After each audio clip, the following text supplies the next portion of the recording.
Towards the end of World War II, Soviet forces drove the Nazis out of Poland, and with them fascism. They freed the prisoners of the Nazi concentration camps, and shortly after began to fully occupy Poland. In 1945, the Yalta Conference authorized the creation of a pro-communist government in Poland.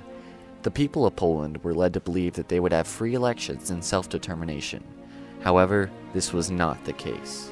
So Poland, after the World War II, became pretty much one of the satellite states of the Soviet Union. Poles, of course, were not happy. We did not welcome Russians in Poland. And there was a famous quote of Joseph Stalin, actually, who said that forcing Poland to embrace communism, a Roman Catholic Poland, was like putting a saddle on a cow. The Poznan protest of 1956 signaled a transition in the attitude of the Polish people, and a new leader took office. Władysław Gomułka became the first secretary of Poland. Nonetheless, the economy continued to fail. Food shortages and price increases made life increasingly difficult for Polish families. Nie ma, like it's not there. And if something became available, there were super long, lines in front of the store to get something. And the situation was unfortunately becoming worse and worse. The society was very unhappy and pretty much started to be on strike. And the economy was that was not functioning anyway. So in the following decades, conditions remained grim. Until a Polish Cardinal, Karol Wojtyła, became Pope. Soon after assuming his new post, he announced he would visit his homeland. So this whole 10 days of his visit pretty much started this peaceful transformation of the society. It gave the workers hope and dignity to actually fight for better life.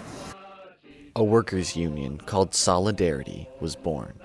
Under the leadership of Lech Wałęsa, the movement made a list of demands, such as the acceptance of free trade unions, making information about the socio-economic situation public, and of day arrest on Saturday. On August 31st, 1980, the Polish government agreed to the workers' demands. However, in 1981, they went back on their word. My parents turned on the TV and we saw General Jaruzelski addressing the nation that we are going to have a martial law. They used military force against their people and imprisoned Solidarity leaders.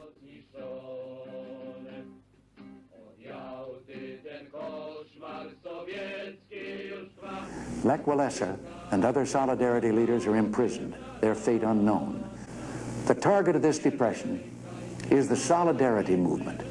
But in attacking Solidarity, its enemies attack an entire people. By persecuting Solidarity, the Polish government wages war against its own people. A year later, Wałęsa was released from prison, and the Solidarity movement proceeded for the next decade. Despite the government's attempt to suppress the movement, Solidarity continued to gain influence. Eventually, the government was forced to concede.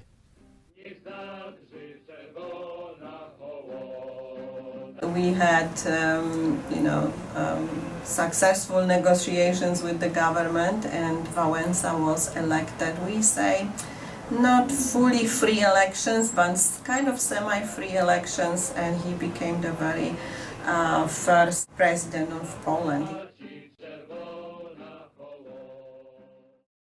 Long live Poland. Thank you very, very much.